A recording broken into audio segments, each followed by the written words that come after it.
하나님, 우리 좋으신 하나님 말씀을 사모하는 마음 주시고 또 이것에서 하나님의 말씀 배우게 하심을 감사합니다. 하나님 은혜 가운데, 사랑 가운데 저희들 늘 지켜주시고 보호해주시고 믿음 생활 잘 할 수 있도록 더 큰 은혜 내려주십시오.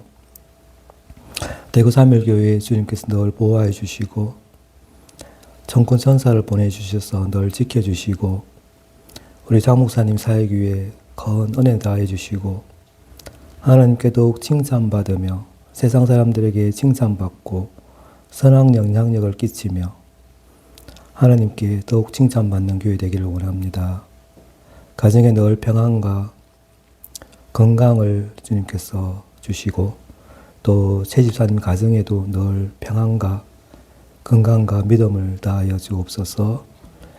이 성경 공부 위에 성령 하나님께서 늘 함께 해주시사 지혜롭게 해주시고 능력 있게 해주시고 또 사랑 충만한 귀한 시간 되게 하여 주시옵소서.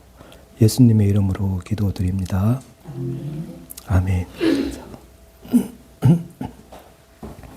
저 오늘 히브리서 11장 11장입니다. 오늘 32절부터죠. 32절부터 이렇게 시작하려고 하는데 오늘 한 35절까지 보려고 합니다. 자, 히브리서 저자가 믿음의 모든 경주, 우리가 이제 믿음 생활이 마라톤과 같다고 했는데 믿음의 모든 경주를 마친, 그래서 하나님께 영광을 돌린 모든 사람들의 그 이름을 이 히브리서 11장에 일일이 기억을 하려고 했는데 그것이 불가능하다는 것을 알게 됐어요. 위대한 믿음의 선진들이지만 히브리서 저자가 지면이 조금 부족한 거예요. 또 시간이 부족해서 이 11장에 모두 기록하지는 못했어요. 그 믿음의 선진들. 구약 성경에 나오는 믿음의 선진들만 해도 많잖아요. 그 사람들 너무 많아서 이 11장에 다 기록한다는 것이 불가능하다는 것을 알게 되었어요. 자, 이런 문제를 또 성경에서 한번 이야기한 분이 있죠. 내가 적으려고 했는데, 기록을 하려고 했는데 다 못 적겠다. 그분이 한 일이 너무 많아서. 그렇게 생각나는 분이 한 분 있죠. 사도 요한이 요한복음 21장 25절에 이렇게 예수님께서 행하신 모든 일을 기록을 하는데 문제에 부딪히는 거예요. 왜냐하면 예수님께서 행하신 일이 내가 지금 20장까지 요한복음을 썼는데 이 외에도 너무 많은 거예요. 그래서 낱낱이 만약에 기록을 한다면은 이 세상이라도 그 기록된 책을 두기에 부족하다. 이렇게 이제 토로를 했거든요. 그래서 예수님께서 공생의 기간 동안에 많은 기적도 보이시고 많이 또 가르침도 있고 또 이렇게 했는데 그 예수님의 그 본질적인 사역이 그 요한이 성경에 기록한 것보다 훨씬 더 많다는 거예요. 더 방대해서 셀 수 없이 많다라고 지금 이야기하고 있어요. 그래서 예수님의 그 모든 행적을 낱낱이 기록을 한다면 그 책들을 담아둘 공간이 이 세상이라도 부족할 것이다 라고 하는 이 과장법을 썼어요. 그래서 예수님의 그 사역의 위대함, 그 충만함을 강조했어요. 히브리서 저자는 본문에서 이제 하나님께서 쓰신 그 백성들, 그리고 그 백성들이 믿음으로 이룬 그런 일들, 그것들의 일부만 딱 요약을 해서 이제 이야기해요. 그러면서 히브리서 11장 전체는 우리에게 또 한 가지의 이야기를 하고 있는데 그게 뭔가 하면 구약 성경을 아는 것이 중요하다는 것을 지금 이야기하고 있어요. 강조하고 있어요. 그걸 한번 구약 성경을 아는 것이 중요하다는 것을 다시 한번 깨닫게 하는 겁니다. 이 히브리서 11장이. 자, 우리가 성도의 삶에 있어서 구약을 읽고 알고 깨닫는 것이, 이해하는 것이 참으로 중요합니다. 히브리서 저자가 이 구약이 믿음의 기록이다 라고 이제 말해 줍니다. 그래서 이제 모세나 다윗이나 이 다니엘 등 이 믿음의 용사들이 그들의 그 기사들, 그러한 성경의 기록들을 읽어감에 따라서 우리들의 믿음도 성장해야 된다라고 하는 것입니다. 자, 우리가 구약을 읽을 때 믿음도 성장되고 또 소망 안에서 자라게 됩니다. 그리고 예수 그리스도를 볼 수 있어요. 자, 성경은 이제 두 가지 책으로 이렇게 나누어진다고 하면 구약과 신약인데, 신약은 구약 안에 감추어져 있어요. 그리고 구약은 신약 안에서 드러납니다. 자, 이 말이 이제 기독교 신학에서 볼 때는 성경 전체의 통일성을 설명할 때 자주 이제 인용하는 문장입니다. 그러니까 마치 하나의 이야기가 있는데 이 이야기를 두 권의 책으로 지금 나누어 있는 거예요. 그러니까 그 초반부, 후반부 이런 식으로 원, 투 이런 식으로 하나의 이야기가 두 권의 책으로 나누어 있다는 거예요. 그래서 신약은 구약 안에 감추어져 있다. 그러니까 이제 구약이 신약에 대한 미스터리 박스가 라는 뜻이에요. 그러니까 예고편 같다는 거예요. 구약은 미스터리 박스예요. 구약을 읽으면 미스터리 박스 같이 이해되지 않는 부분들이 많이 있다는 거예요. 그래서 구약 성경에는 메시아에 대한 예언들이 많아요. 그래서 누가 오실까? 그리고 언제 오실까? 그리고 어디로 오실까에 대한 예언에 대한 내용들이 있다는 거예요. 그리고 구약에는 죄를 씻기 위한 제사 제도가 있다는 거예요. 그래서 왜 피를 흘려야 죄가 용서될까? 이러한 제사에 대한 내용이 있다는 거예요. 그래서 이러한 내용들은 미래에 오실 그 예수 그리스도를 그림자처럼 암시하고 있어요. 실체는 예수 그리스도인데 구약에서 그림자같이 암시를 하고 있다는 거예요. 그래서 그 정체가 명확하게 드러나지 않고 숨겨져 있다라는 거예요. 마치 우리가 영화를 생각을 하게 되면 영화 처음에 이제 예를 들어서 언제 영화가 상영이 되면 그 전에 광고를 할 거 아니에요. 그러면 예고편을 보여줍니다. 영화 광고 대행사 이런 데서 예고편을 보여주죠. 그 예고편을 보면 본편에 대한 내용들을 이야기하고 있는데 중요한 내용을 정확하게 알려주지 않아요. 그래서 궁금해하게 만드는 거죠. 그래서 마치 구약은 예수님이라고 하는 그 열쇠 없이는 완전히 이해하기 어려운 상태로 감추어져 있다는 거예요. 자, 구약은 신약 안에 드러납니다. 그러니까 마치 신약은 구약의 그 모든 수수께끼들을 푸는 해설집과 같은 거예요. 해설집. 그래서 신약은 해설집이다라고 할 수 있는데, 신약 성경은 예수 그리스도께서 오셔서 구약의 모든 예언을 완성하셨음을 선포합니다. 구약의 모든 그 제도가 완성되었다는 것을 선포해요. 그래서 구약이 예언했던 그 메시아가 바로 예수님인 거예요. 아멘이죠? 반응을 좀 해주셔야 돼요. 구약은 그 구약이 예언했던 바로 그 메시아가 누구라고요? 예수님이라는 거예요. 그래서 예수님의 그 십자가 희생은 구약의 모든 제사 제도를 이제 그 구약의 모든 제사 제도가 가리키는 궁극적인 희생 제물이 이제 예수님의 그 십자가 희생인 거예요. 그래서 신약이라는 빛이 이제 비춰지면은 구약의 모든 그림자와 그 그림자가 드러나는 거예요. 그림자가. 그래서 구약의 모든 암호들, 풀리지 않는 그 암호들이 명확한 의미를 갖고 드러나는 거예요. 그래서 이제 구약의 율법이라든지 그리고 구약의 사건들, 이 예언들이 신약의 예수님을 통해서 그 의미의 목적을 깨닫게 되는 거예요.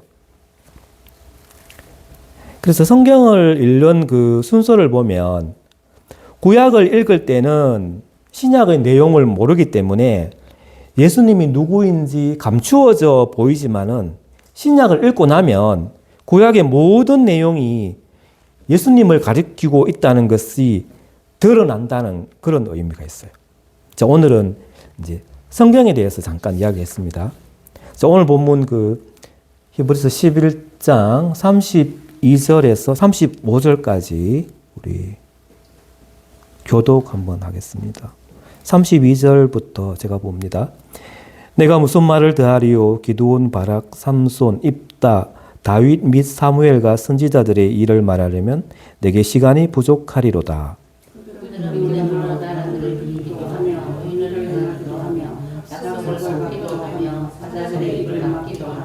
불의 세력을 멸하기도 하며 칼날을 피하기도 하며 연약한 가운데서 강하게 되기도 하며 전쟁에 용감하게 되어 이방 사람들의 진을 물리치기도 하며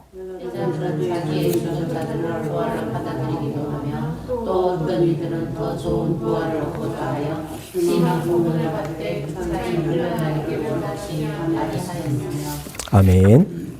자, 그러면 이제 본문에서 우리에게 주는 교훈이 무언가? 우리에게 이 믿음장이 우리의 이 세상 속에, 이 고난 속에 살고 있는 우리에게 용기를 주는 그 교훈이 무엇일까? 한번 살펴보겠습니다. 첫 번째는 하나님께서는 각양각색의 사람들을 사용하시는 것입니다. 하나님께서는 각양각색의 사람들을 쓰십니다.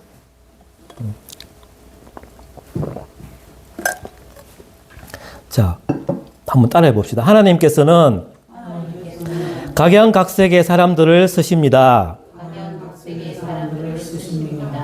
자, 본문을 읽으면 이제 서로 다른 사람들이 함께 나열되어 있는데 거기 보면 이제 히브리서 11장 전체를 보면 남자도 있고 여자도 있고 그리고 청년도 있고 노인도 있고 또 왕도 있고 보통 사람도 있고 선지자들도 있고 또 훌륭한 가문의 출신자들도 있고 비천한 가문의 출신자들도 있고 거기에는 또 농부도 있고 목자도 있고 군인도 있고 제사장도 있고 심지어는 창기의 아들까지도 있습니다.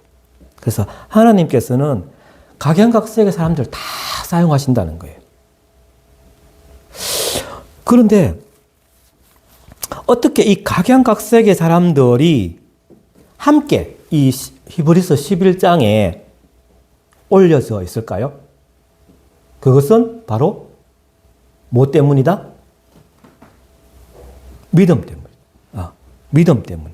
그러니까 우리가 이 땅에 태어날 때는 이 유전적인 그 영향을 받아서 생김새도 다르고 또 우리가 좋아하는 관심사도 다르고 좋아하는 기호식품도 다르고 또 재능도 다르고 소질도 다르고 다 구별되어요.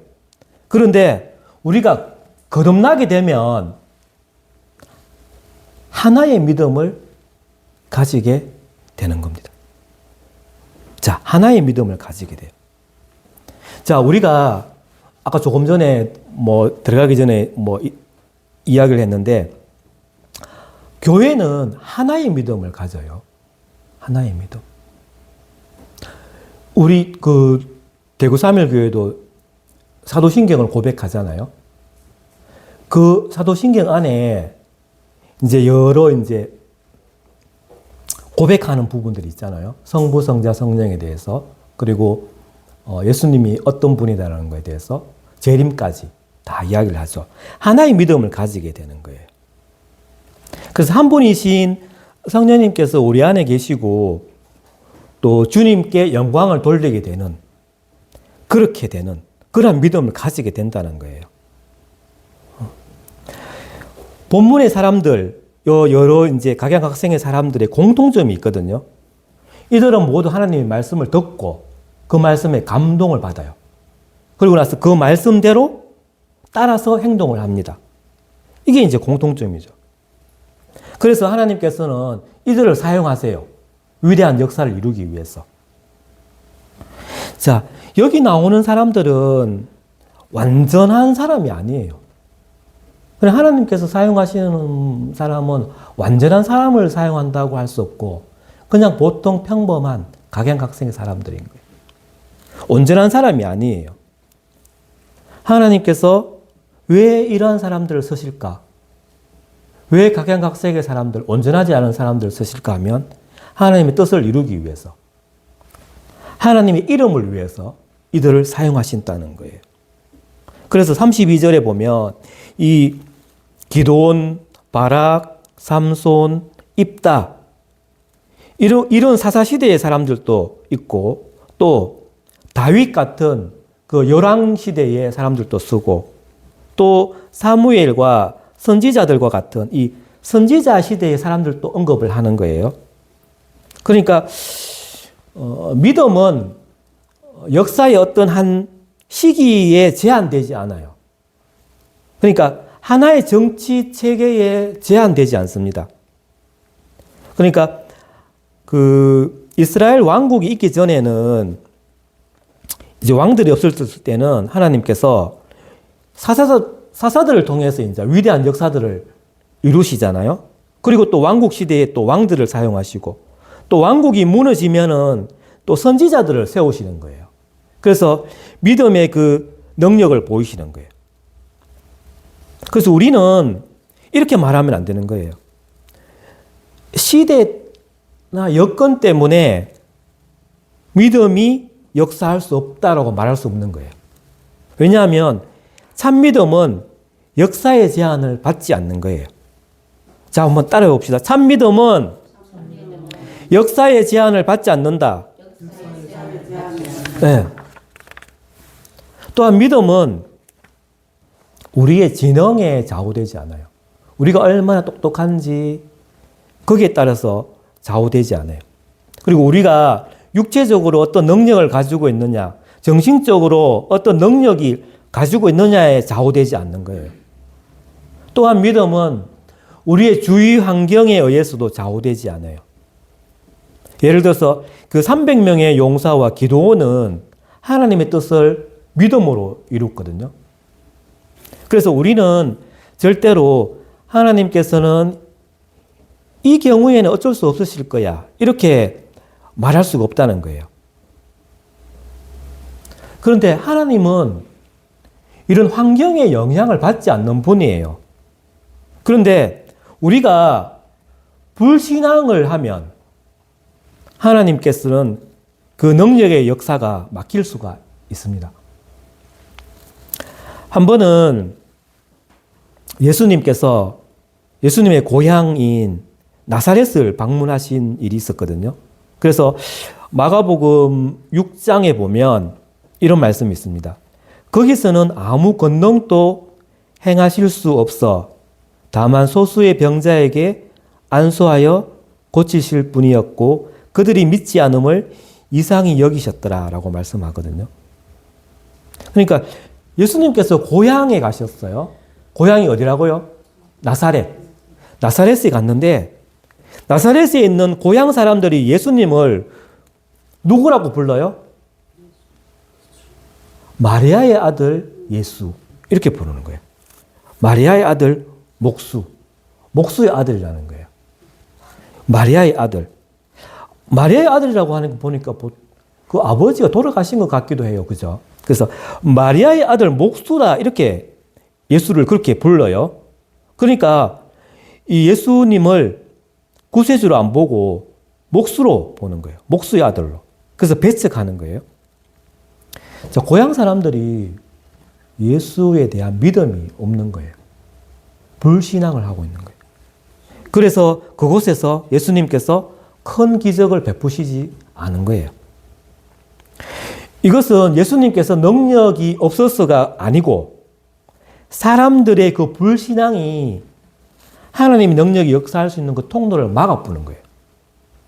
그래서 믿음이 있는 그 소수의 병자만 안수하고 고쳐주셨던 거예요. 자, 두 번째. 오늘 본문을 통해서 우리가 용기를 얻을 수 있는 교훈은 믿음은 다양한 문제들을 해결합니다.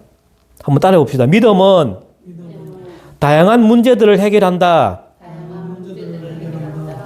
자, 우리가 그 역사를 한번 생각해 보세요. 역사를 어떤 시각으로 보느냐? 역사를 어떤 시각으로 보느냐? 우리의 그 인류의 역사들이 있잖아요. 그죠? 역사를 어떻게 보느냐? 그냥 단순히 인간들의 활동이다 라고 보는 시각이 있고, 또 어떤 시각은 하나님께서 인간을 통해서 역사하신다 라는 시각이 있어요. 자, 피어슨 박사라는 분이 이렇게 말했습니다. 역사는 하나님의 이야기다. 여러분 들어봤죠? History is his story. 들어봤죠? 그러니까 이 문구 History is his story. 이게 이제 기독교 세계관에서는 역사를 이해하는 그 신학적인 관점을 함축하고 있는 그러한 표현이거든요. 그래서 이게 이제 단순히 영어 단어의 그 유사성을 이용한 언어 유희가 아니라 그것을 넘어서 역사의 본질에 대해서 표현하고 있거든요. 역사의 주관자에 대한 기독교적인 믿음을 강력하게 표현합니다. His story라고 말하거든요. 그분의 이야기. His story. 여기서 그분은 하나님을 이야기해요. 하나님. 그리고 예수 그리스도를 가리킵니다. 하나님의 이야기라는 거예요. 예수 그리스도의 이야기라는 거예요.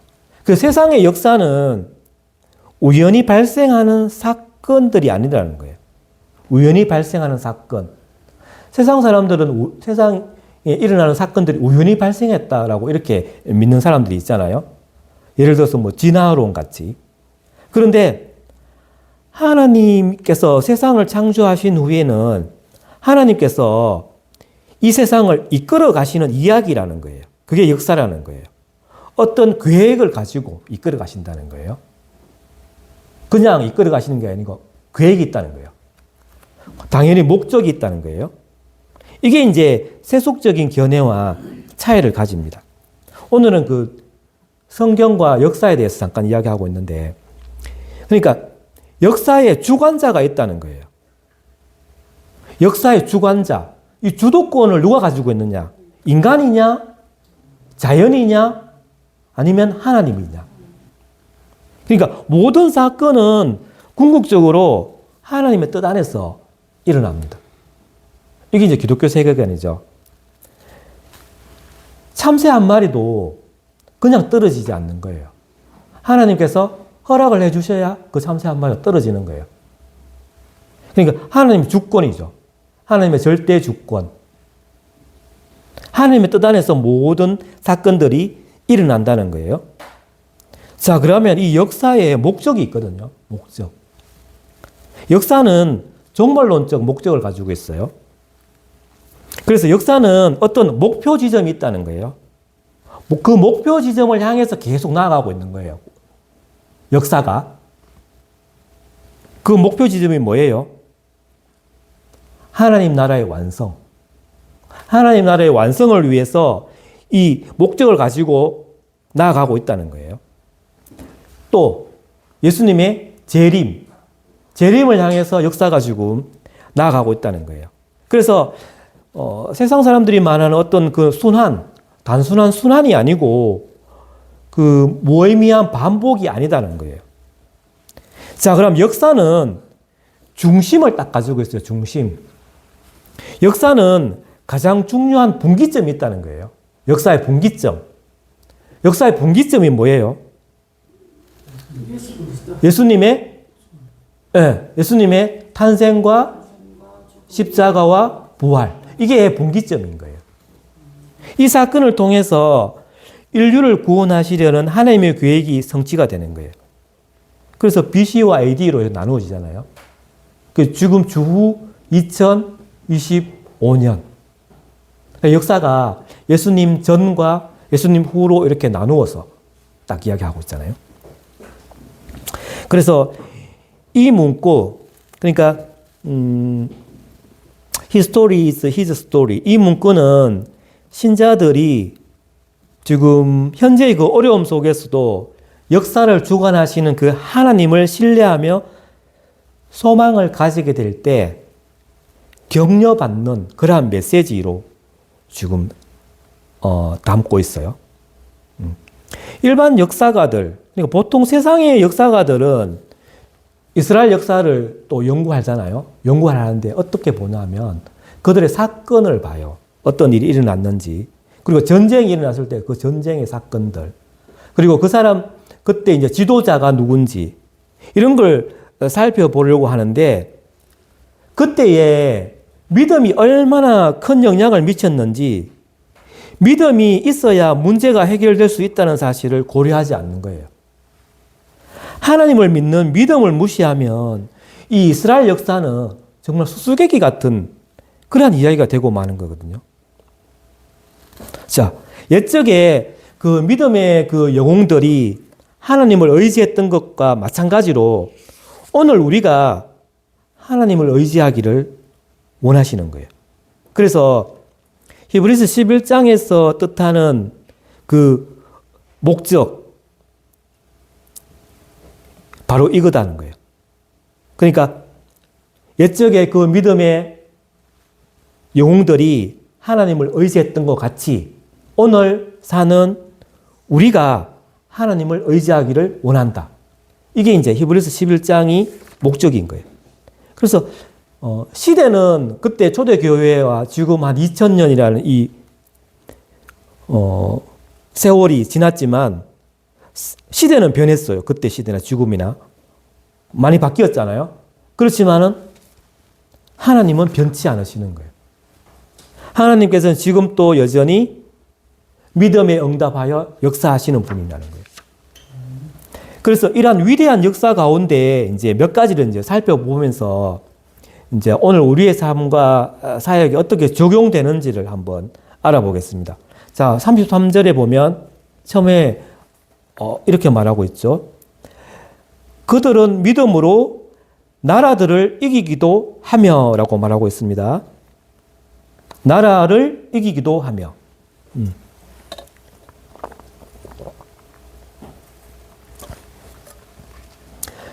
사사시대를 여러분 한번 생각을 해보면 그때에 수많은 민족들이 그 약속의 땅을 침입을 했어요.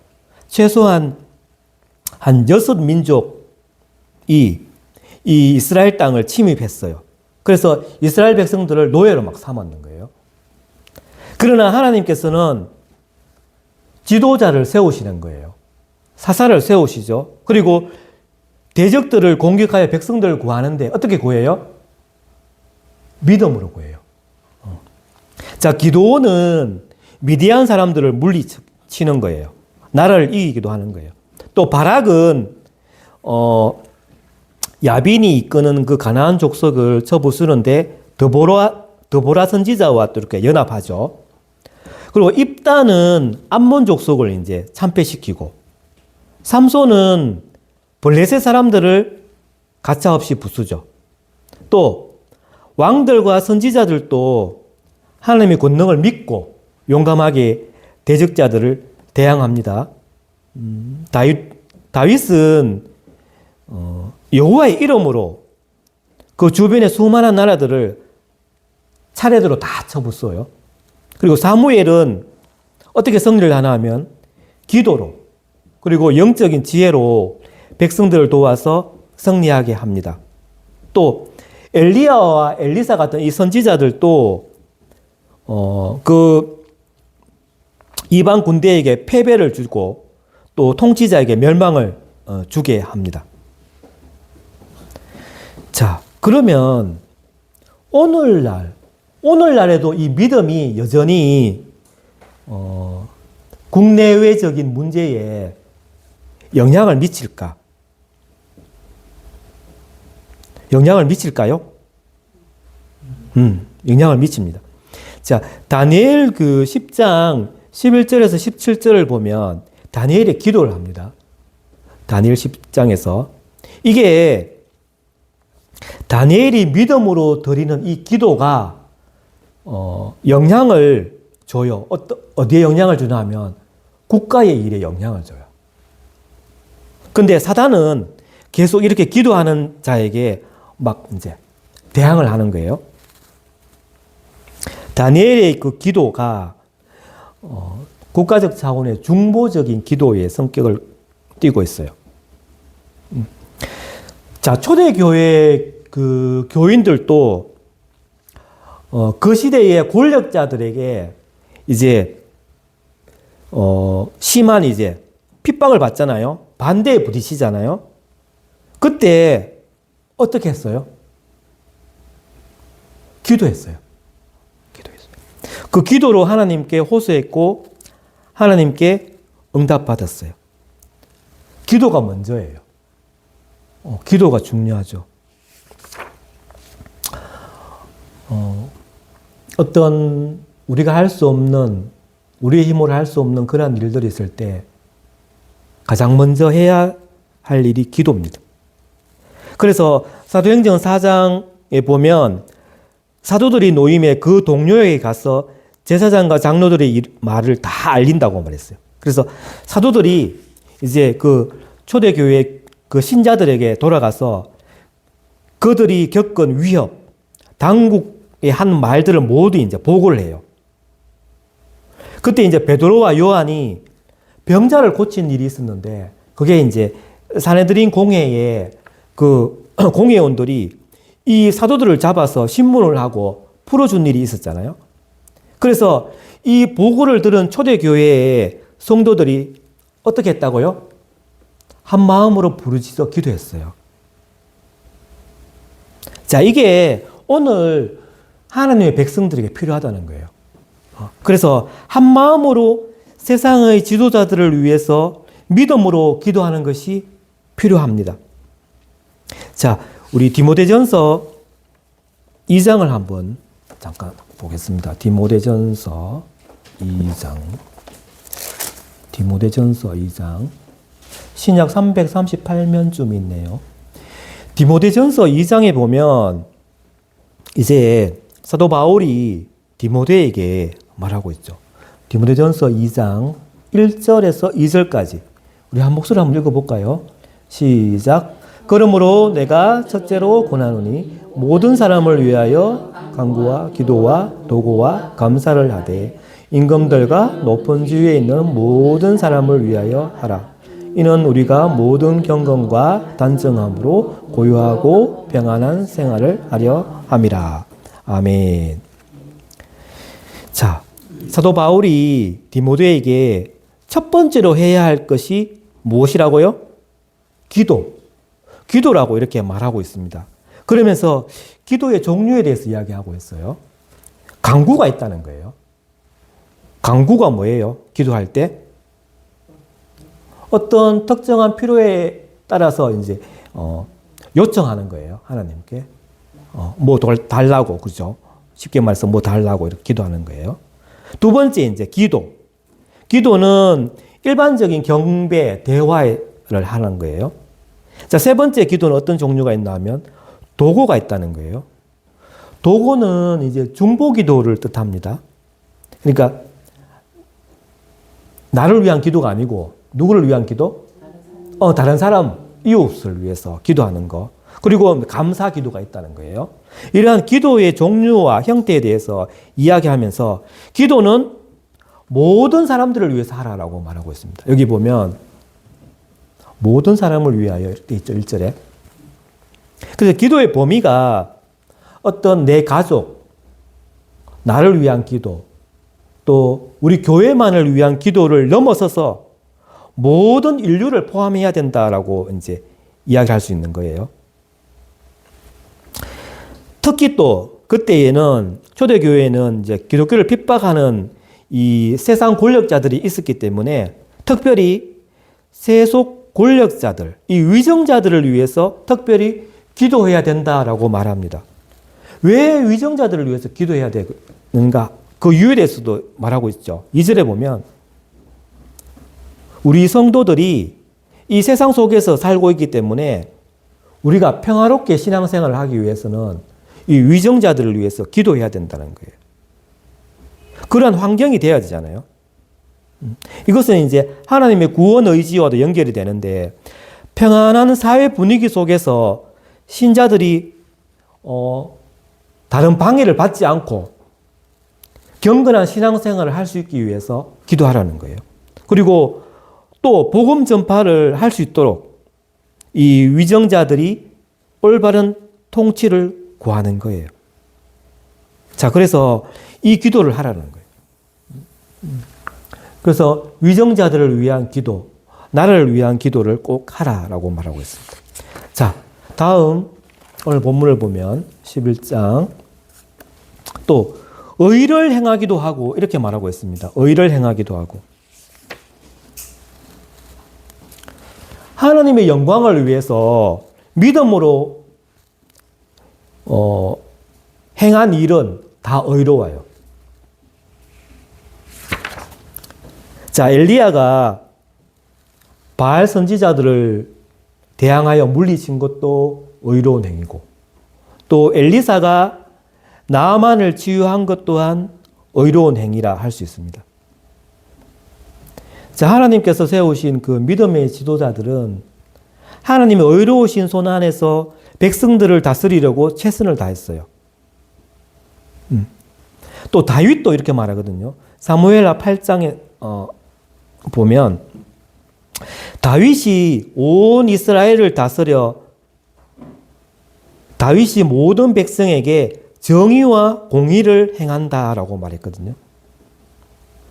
그러니까 하나님께서는 정의와 공의가 이 땅에 심겨지기를 원하시는 거예요. 그 애굽의 총리였던 요셉도 의롭게 다스려요. 그리고 바벨론에 있던 그 다니엘도 총리였잖아요. 다니엘도 의롭게 다스리는 거예요. 그래서 하나님께서는 정의와 공의를 이 땅에 심을 그 믿음의 사람들을 지금도 필요로 하시는 거예요. 그래서 하나님은 우리가 직접 이웃과 세상 가운데 정의를 행하는 것뿐만 아니라 기도를 통해서 세상의 권력, 세상의 구조에까지 선한 영향력이 미치도록 역사하기를 원하시는 거예요.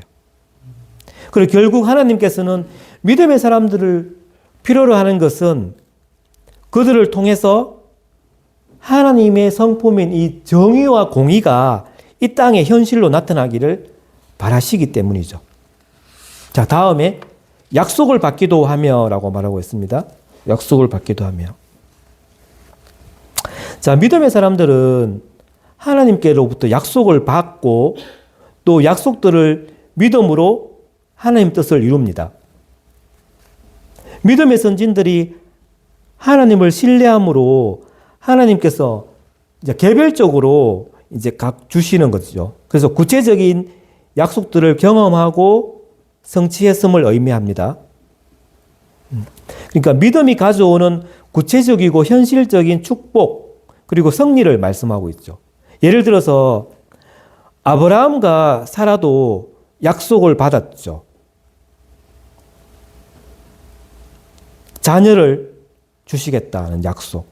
그리고 결국 그 약속, 그 이삭을 받게 되잖아요. 그리고 또 예를 들어서 히스기야 왕도 병들어 죽게 되었을 때 하나님께 기도하여서 생명을 연장을 받게 되죠. 또 다윗도 약속을 받아요. 다윗이 어떤 약속을 받았어요?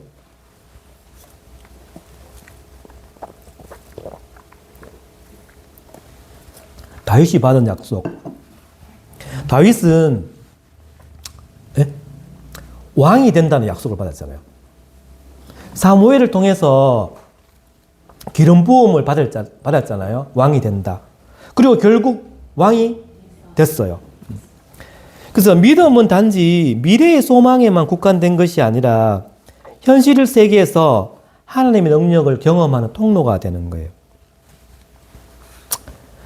자, 우리가 하나님의 말씀 안에서 거하려고 또 하나님의 말씀을 묵상하고 또 순종하려고 애쓰는 그런 모든 성도들에게 필요할 때는 하나님께서 메시지를 주시는 거예요.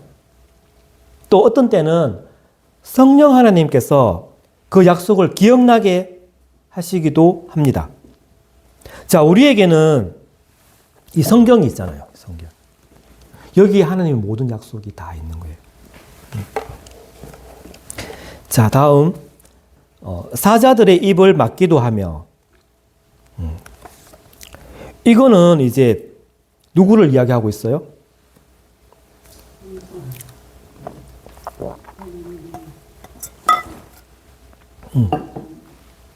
네, 다니엘을 했어요.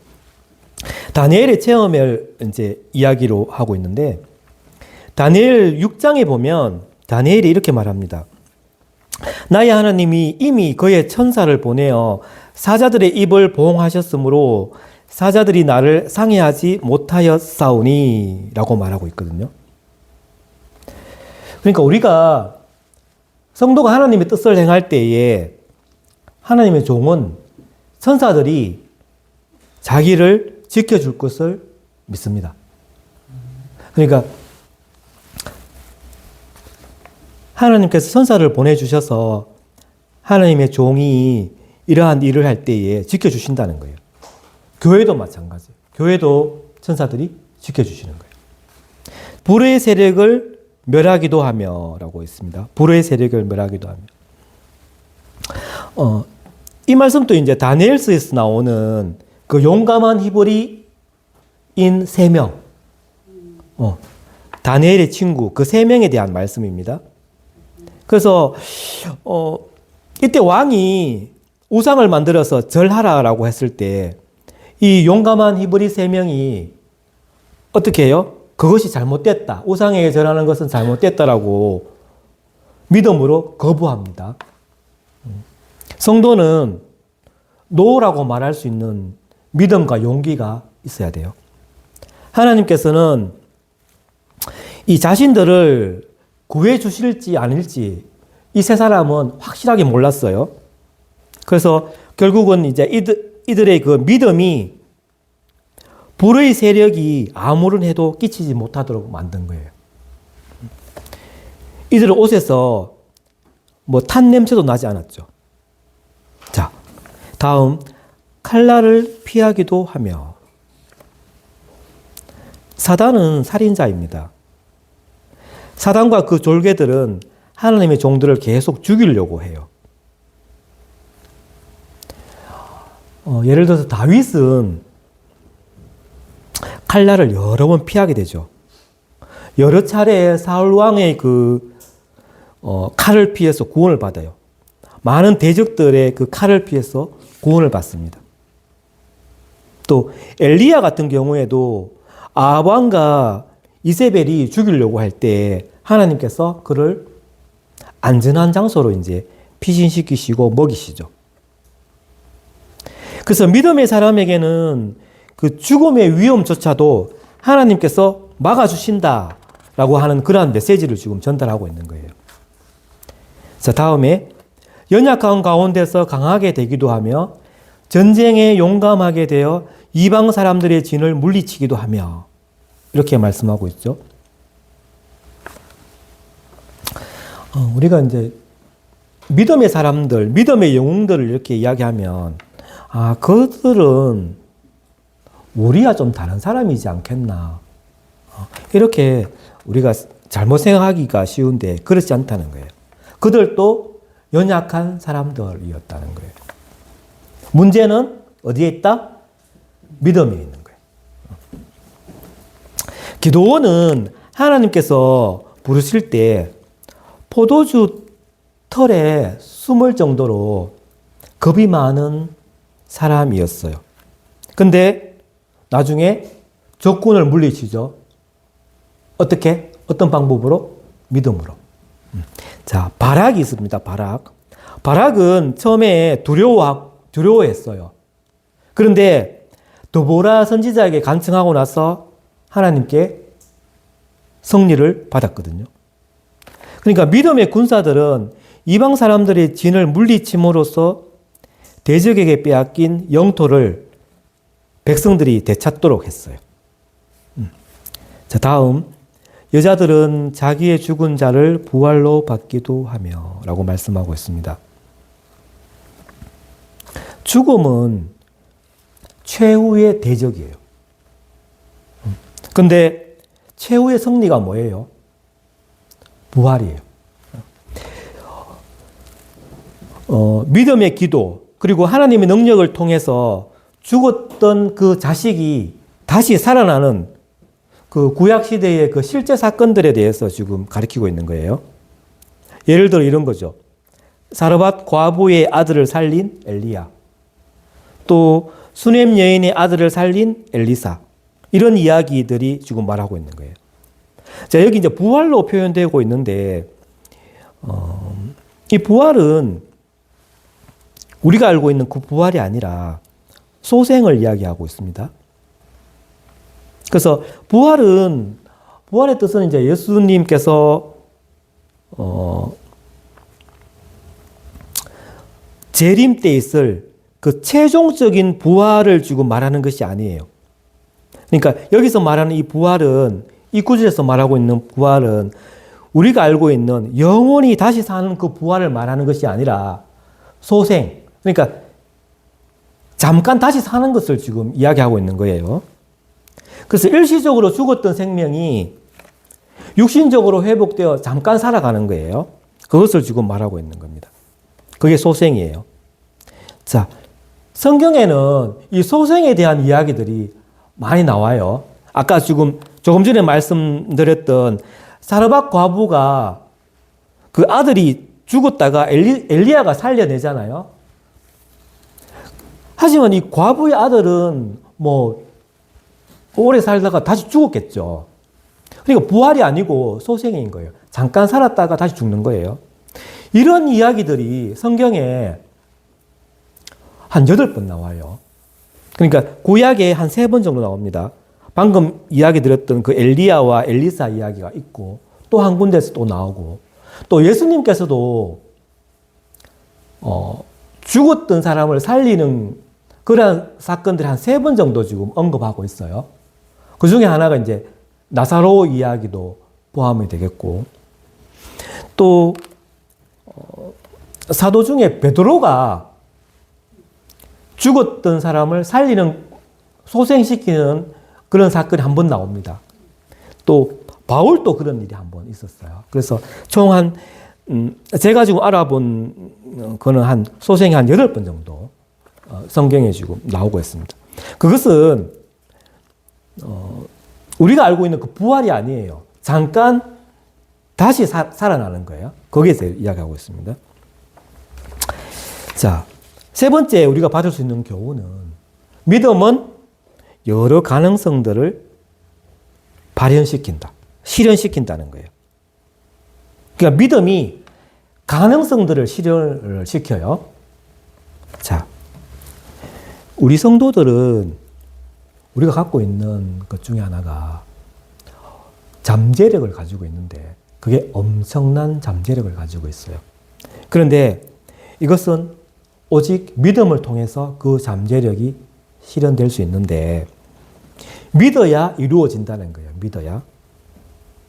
그런데 이 잠재력을 가두는 것이 있는데, 그것은 불신앙이에요. 불신앙은 우리 안에 있는 잠재력을 가두어 버립니다. 자, 다윗을 생각해 보면 다윗은 정말 위대한 용사였고 위대한 왕이었잖아요. 그런데 다윗은 아버지에게 무시받는 아들이었어요. 사무엘이 왔을 때 그 아들에 끼워주지도 않았어요. 또 그 골리앗과의 그 이스라엘 전쟁에 있어서 다윗이 거기에 이제 심부름 가잖아요. 그때 형들한테도 무시받는 그러한 다윗이었어요. 어린 목동이었어요.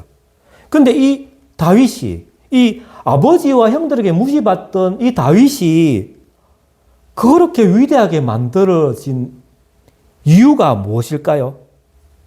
그것은 바로 히브리서 11장에서 말하고 있는 것은 믿음인 거예요. 하나님께 대한 믿음. 자, 창기 아들이 있습니다. 입다죠. 이 입다는 가족들에게 버림받았어요. 그리고 동족들에게도 무시를 당했습니다. 그런데 하나님께서 그를 사용하시는 거예요.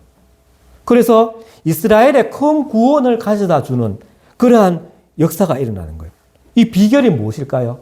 그 비결은 바로 믿음인 거예요. 하나님께 대한 믿음.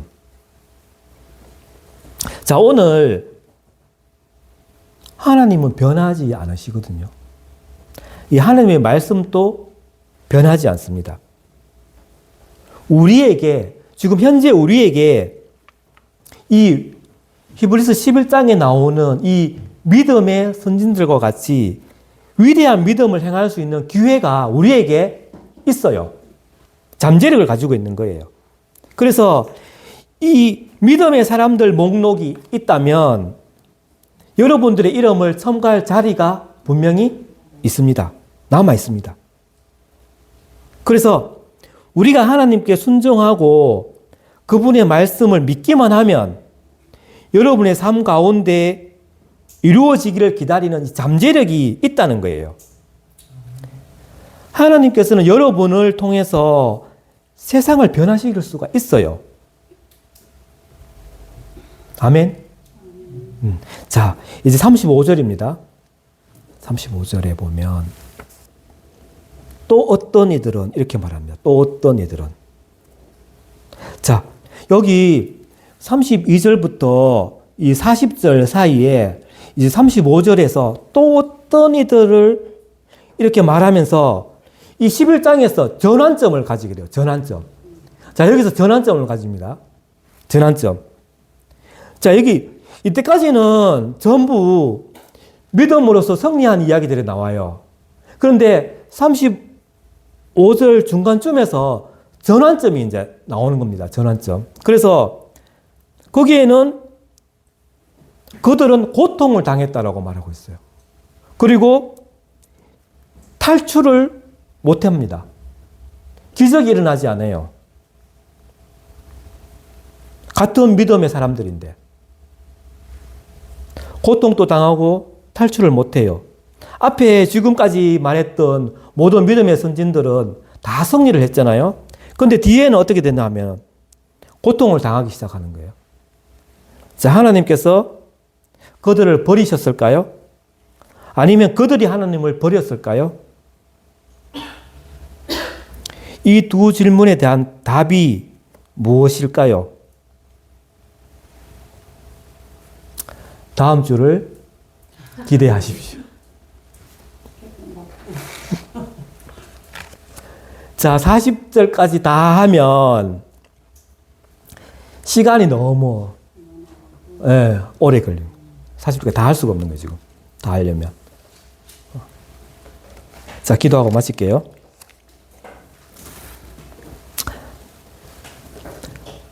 주님, 우리에게 위대한 믿음을 주셔서 하나님께 쓰임받는 자가 되기를 원합니다. 우리의 삶에 참으로 다양한 문제들이 있는데 이것을 우리가 믿음으로 해결할 수 있기를 원합니다. 주님, 이 땅에 우리가 살고 있는데 이 나라의 지도자들, 대통령을 포함한 모든 위정자들이 하나님을 두려워하고 또 정의와 공의를 행하며 올바른 통치를 하기를 원합니다. 주님, 성경에 있는 하나님의 그 약속들을 믿고 나아갑니다. 우리가 불의에 대해서는 노라고 말할 수 있는 믿음과 용기를 주옵소서. 믿음을 통해서 우리 속에 있는 잠재력을 사용하여서 세상에 선한 영향력을 끼치고 세상을 변화시킬 수 있는 일에 우리 모두가 다 쓰임받기를 원합니다. 예수님의 이름으로 기도합니다. 아멘. 수고했습니다.